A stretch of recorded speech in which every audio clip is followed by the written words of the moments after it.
ఓం సాయిరాం. బాబా భక్తులందరికీ కూడా నమస్కారం అండి. అందరూ కూడా సుఖంగా సంతోషంగా ఎప్పుడూ కూడా ఆనందంగా ఉండాలి అని చెప్పి ఆ బాబాగారి తరపున నేను కూడా మనస్ఫూర్తిగా కోరుకుంటున్నాను.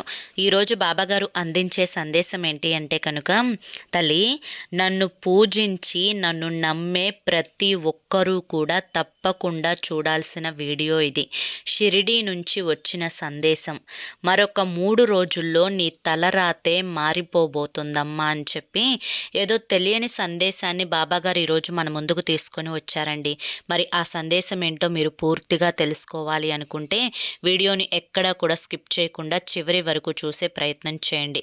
మరి ఇక వీడియోలోకి వెళ్ళే ముందు ఒక చిన్న రిక్వెస్ట్ అండి. మొదటిసారి మన ఛానల్లోకి వచ్చినట్లయితే మన ఛానల్ని సబ్స్క్రైబ్ చేసుకొని ఈ వీడియోకి ఒక లైక్ ఇచ్చి హైప్ ఇచ్చి కింద కామెంట్ సెక్షన్లో ఓం సాయిరామ్ అని చెప్పి కామెంట్ చేయండి. దానికంటే ముందు చాలామంది కూడా చెప్పుకోలేనటువంటి సమస్యలతోటి సతమతం అయిపోతూ వాటిని ఎలా తీర్చుకోవాలో తెలియక ఇబ్బంది పడిపోతూ ఉంటున్నారు. అటువంటి వారి కోసం శ్రీ షిరిడీ సాయిబాబా ఆశీస్సులతో జ్యోతిష్యం చెప్పబడను గురూజీ శివరామరాజు గారు. Phone number 995994225552. మీరు ఇప్పటి వరకు ఎన్నో చోట్ల జ్యోతిష్యం చెప్పించుకొని మీరు ఆశించిన మార్పులు మీ జీవితాలలో జరగలేదని చెప్పి బాధపడి ఉంటారు. కానీ ఇక్కడ అస్సలు అలా జరగదండి. మీ సమస్యలు ఏవైతే ఉన్నాయో, ప్రేమ, పెళ్లి, ఉద్యోగం, రాజకీయం, సంతానం లేక ఇబ్బంది పడుతున్నా, భార్యాభర్తల మధ్య గొడవలున్నా, అప్పుల సమస్యలున్నా, శత్రువుల సమస్యలున్నా, అవేంటో మీరు గురువుగారికి వివరించి చెప్పినట్లయితే వాటికి తగిన పూజలు చేసి గురువుగారు మీకు రోజులలోనే పరిష్కారాన్ని చూపిస్తారు. గురువుగారు చెప్పింది చెప్పినట్లు 100కు 1000% జరుగుతుంది. నమ్మకంతో స్క్రీన్ మీద కనిపిస్తున్న నెంబర్కి అయితే కాంటాక్ట్ అవ్వండి.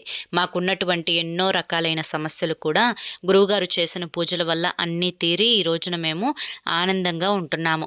అలాగే మీ జీవితాలలో కూడా సంతోషాలు నిండాలి అంటే వెంటనే కాంటాక్ట్ అవ్వండి. అంతేకాకుండా భార్యాభర్తల మధ్య వశీకరణ, స్త్రీ పురుషుల మధ్య వశీకరణ కూడా 100% జరపబడును. ఆలస్యం చేయకుండా బాబాగారి యొక్క సందేశం ఏంటో ఇప్పుడు మనం తెలుసుకుందాం. తల్లి, ఎంతో భక్తి శ్రద్ధలతోటి నీ కష్టాలు, బాధలు, సమస్యలు అన్నింటినీ కూడా నాతో చెప్పుకొని నీ మనసునంతా కూడా తేలికపరుచుకొని నీ యొక్క బరువు, బాధ్యత అన్నీ కూడా నా తల మీద పెడతావు.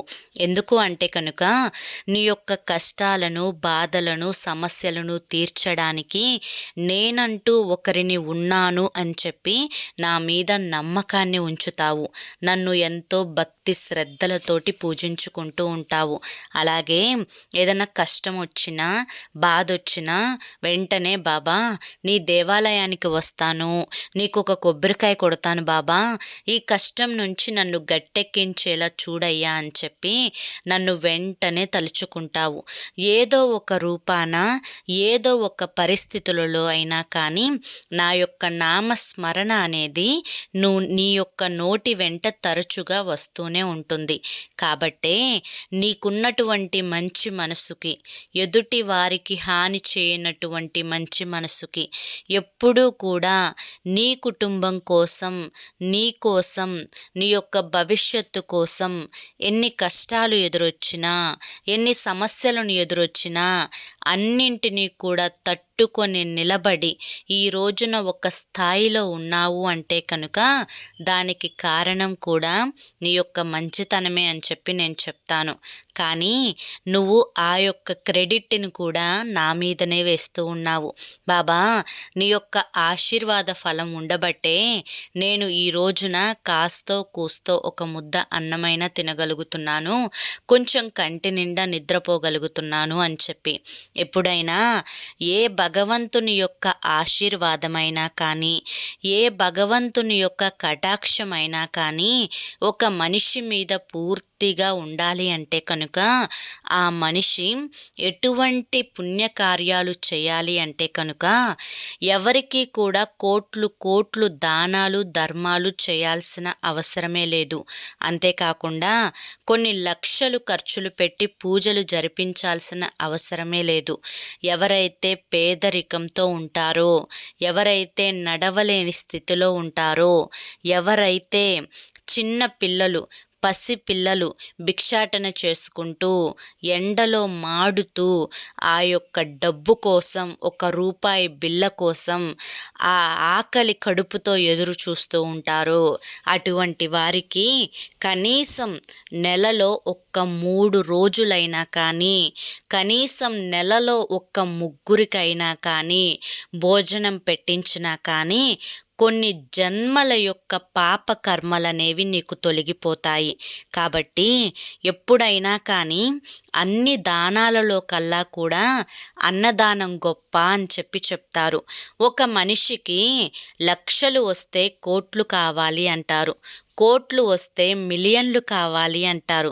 మిలియన్లు వస్తే ఇంక అంతకంటే ఎక్కువ కావాలి అని చెప్పి అడుగుతారు. ఒక్క కడుపుకి అన్నం మాత్రం ఎంత తింటారో అంతవరకు తిని ఇక చాలు అని చెప్పి తృప్తిగా చెప్తారనమాట. కాబట్టి అన్ని దానాలలో కల్లా కూడా అన్నదానం గొప్పది అని చెప్పి అంటారు. కాబట్టి నెలలో ఒక 2కైనా 3కైనా కానీ నువ్వు సంపాదించిన ధనంలో భోజనం పెట్టించే ప్రయత్నం చేయి తల్లి. దీనివల్ల కొన్ని వందల సంవత్సరాల యొక్క, కొన్ని జన్మల యొక్క పాపకర్మలనేవి నీ జాతకం నుంచి తొలగిపోతాయి. అదేవిధంగా నీవు ఇప్పుడు ఏదైతే పరిస్థితులలో ఉన్నావో మనసంతా కూడా చికాకుగా, కొన్ని ముఖ్యమైన కార్యాలకు వెళ్ళలేక, ఎవరైనా నా గురించి తప్పుగా అనుకుంటున్నారేమో అని చెప్పి, అంతేకాకుండా కొన్ని పరిస్థితులు నిన్ను వెనక్కి అడుగు వేయలేక చేస్తూ ఉన్నాయి. అదేవిధంగా నిన్ను ముందడుగు వేయకుండా కూడా అడ్డుపడుతూ ఉన్నాయి. ఇలా నడి సముద్రంలో ఉన్న వ్యక్తిలాగా నువ్వు ఏం చేయాలో కూడా నీకు తెలియక చాలా వరకు కూడా ఇబ్బంది పడిపోతూ ఉన్నావు. మొదట ఒక మనిషి తెలివిగా నిర్ణయం తీసుకోవాలి అంటే కనుక, బిడ్డ నేను షిరిడీలో ఉంటాను, అలాగే నీ యొక్క ఊరిలో నా యొక్క స్థానం ఎక్కడైతే దేవాలయంగా నిర్మించబడిందో అక్కడ కూడా ఉంటాను. ఇప్పుడు నేను చెప్తున్న ఈ యొక్క మాట నీ తలరాతనే మార్చబోతోంది. జాగ్రత్తగా వినే ప్రయత్నం చెయ్యి. ఒక మనిషి సంతోషంగా ఉండాలి అన్నా కానీ, ఆనందంగా ఉండాలి అన్నా కానీ ఆ మనిషికి డబ్బు ఒక్కటి ఉంటే చాలు, సకలం చుట్టూ వచ్చి చేరతాయి అని చెప్పి అనుకుంటారు. ఇక్కడ మామూలుగా ఒక కూరగాయలు అమ్మే వ్యక్తి అయినా కానీ సాయంత్రానికి ఒక 500, 600 సంపాదించుకునే వ్యక్తి అయినా కానీ, లేదా అమెరికాల్లో ఉండి, లేదంటే ఇంకా ఇతర దేశాలలో ఉన్న వ్యక్తులైనా కానీ, ఇక్కడ ఎవరైనా కానీ ఆకాశం కింద ఉండేవారే, భూమి మీద నివసించేవారే. కాకపోతే డబ్బున్నవారు 4 చక్రాల వాహనం మీద తిరుగుతూ ఉంటే, డబ్బు లేనివాడు మాత్రం 2 చక్రాల వాహనం మీద తిరుగుతూ ఉంటారు. అదొక్కటే తేడాతో పాటుగా డబ్బున్నవాడు 10 రకాలు తిన్నా కానీ డబ్బు లేనివాడు 1 రకం 2 రకాలతో సరిపెట్టుకుంటారు. ఎవరైనా కానీ కడుపు నిండిన తర్వాత ఉన్నవాడైనా లేనివాడైనా చెప్పే మాట ఇక చాలు అని మాత్రమే. బిడ్డ, ఎప్పుడైనా కానీ సంతోషం అనేది, ఆనందం అనేది డబ్బులో దొరకొచ్చేమో కానీ డబ్బులో ఉండటం వల్ల మాత్రమే సంతోషంగా ఉన్నాము, డబ్బు ఉండటం వల్ల మాత్రమే ఆనందంగా ఉంటున్నాము అని చెప్పి అనుకుంటే అది ఖచ్చితంగా పొరపాటు మాత్రమే అవుతుంది. బిడ్డ, ఈ సమాజంలో ఒక వ్యక్తిలాగా గుర్తించబడడానికి కొన్ని నియమాలను పాటించాలి. నలుగురితోటి కలిసి ఉండటం, నలుగురితోటి సరదాగా మాట్లాడటం, ఎవరైతే నిన్ను చూసి ఏడుస్తున్నారో, ఎవరైతే నిన్ను పతనం చేయడానికి చూస్తున్నారో అటువంటి వారికి దూరంగా ఉంటూ, ఎవరైతే నీతో అందరితో ఒకేలాగా ఉంటారో అటువంటి వారితో నువ్వు కూడా ఒకేలా ఉంటూ, ఇక్కడ ఎవరితో ఏ విధంగా ప్రవర్తించాలి అనే అనేది ఒక్కటి గుర్తించి వారికి తగిన విధంగా మాటలు మాట్లాడటం, వారికి తగిన విధంగా పనులు చేసుకుంటూ వెళ్ళడం వల్ల ఇక్కడ సమాజంలో ఒక గుర్తింపు అనేది ఏర్పడుతుంది. ఇక్కడ ఆడ మగ వ్యత్యాసాలు లేవు, డబ్బు ఉంది లేదు అనే వ్యత్యాసాలు కూడా లేవు. మనిషి యొక్క మాట తీరు క్రమశిక్షణ పట్టి ఆ మనిషికి విలువ అనేది దక్కుతుంది. కాబట్టి ఈ రోజున నీకు లేదు అని చెప్పి ఇక నీకు జీవితంలో ఎప్పటికీ కూడా డబ్బు లేకుండా పోతుంది అని చెప్పి అనుకోవద్దు. ఈరోజు ఉంది అని చెప్పి ఇక శాశ్వతంగా నా దగ్గర ఉండిపోతుంది అని చెప్పి అనుకోకూడదు. అదేవిధంగా నీకంటే పెద్దవారిని చూసి చులకన భావం చూపించకూడదు.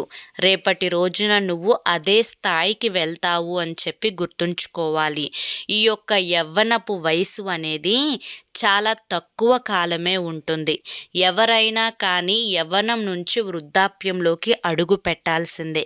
కాబట్టి ఈ యొక్క ఉన్న సమాజంలో ఎక్కడ నెగ్గాలో తెలిసి ఉండాలి, ఎక్కడ తగ్గాలో కూడా తెలిసి ఉండాలి, ఎక్కడ డబ్బుని సంపాదించుకోవాలి అని తెలిసి ఉండాలి, ఎక్కడ డబ్బుని ఖర్చు పెట్టుకోగలగాలి అనేది కూడా తెలిసి ఉండాలి, ఎవరితో మాట్లాడాలి అని తెలిసి ఉండాలి, అది ఏ విధంగా మాట్లాడాలి అనేది కూడా తెలిసి ఉండాలి.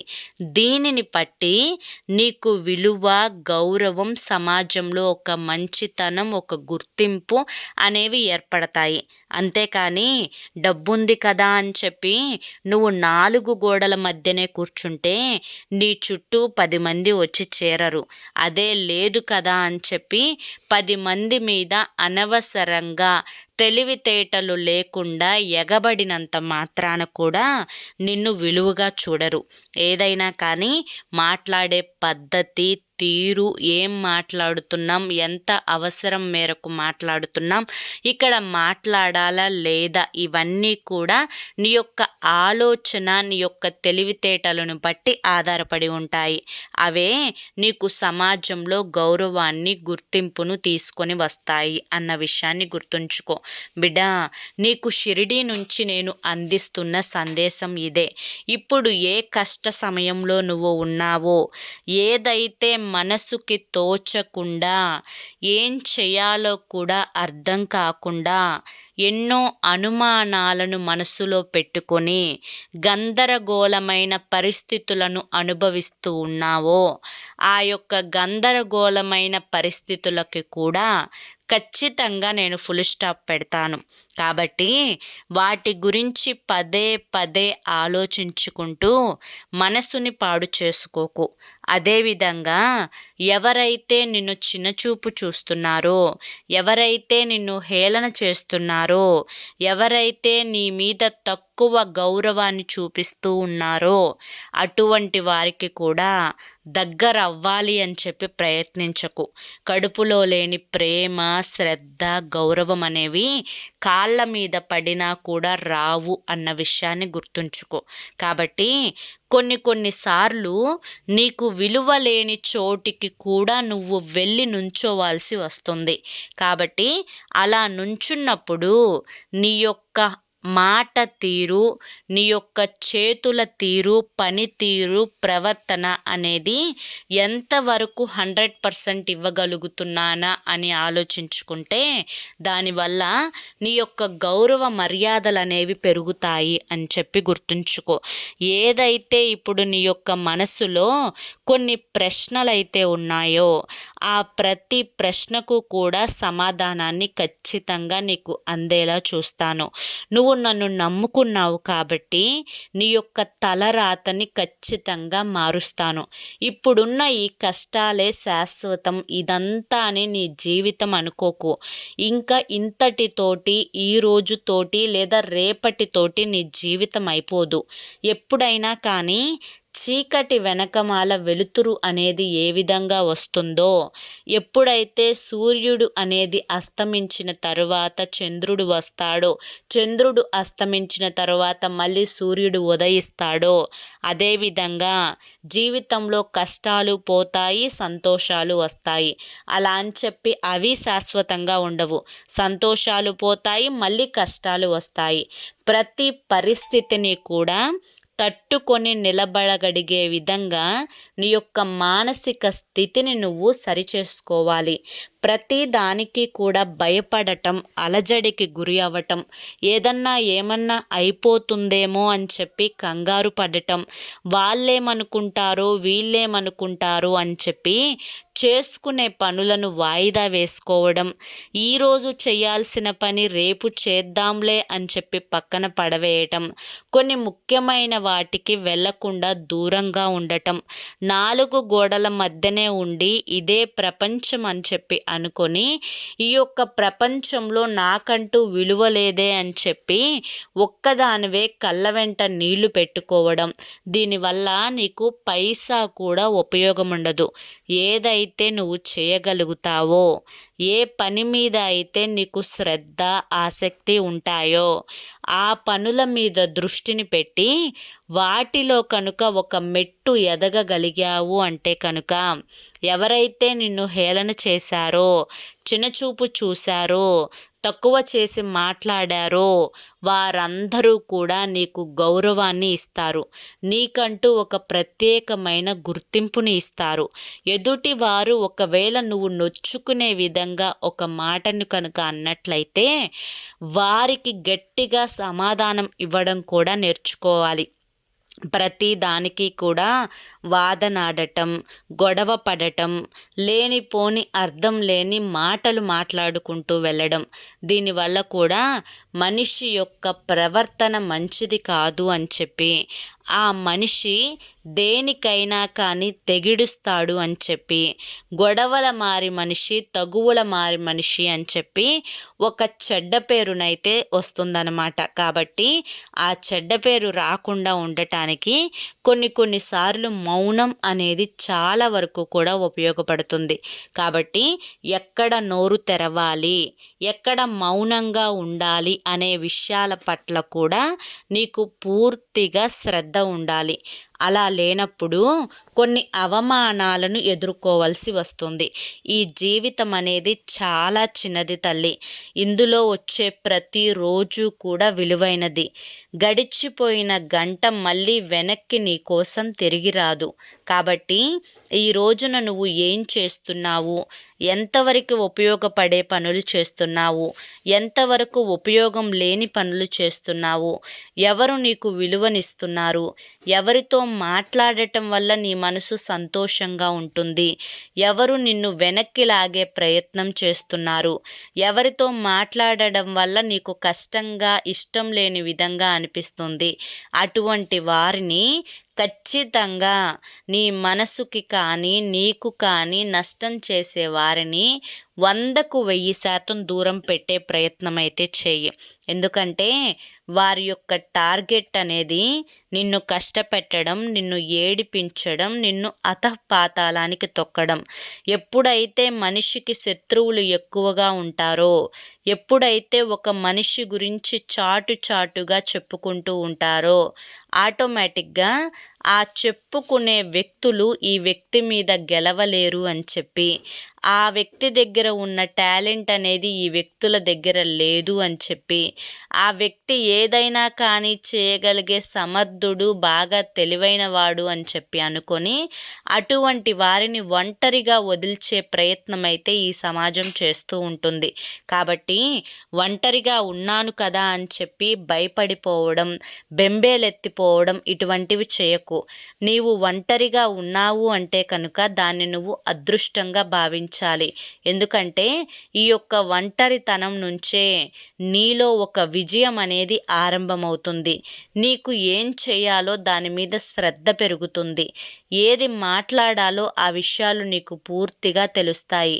నువ్వు కష్టాలలో ఆపదలో ఉన్నప్పుడే ఎవరు నీవారు, ఎవరు పరాయి వారు అనేది కూడా నీకు పూర్తిగా తెలుస్తుంది.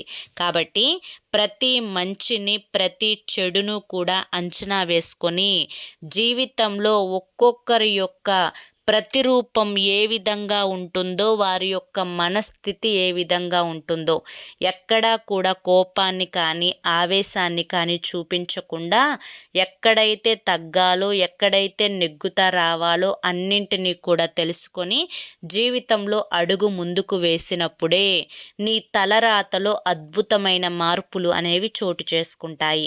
అర్థమైంది కదా? మరి నువ్వు నన్ను నిజంగా నమ్మినట్లయితే, నిజంగా నీ యొక్క పూజలు అనేవి ప్రతిఫలించాలంటే నేను చెప్పిన ప్రతి మాటని కూడా అవసరమైనప్పుడు వాడుకొని చూడు.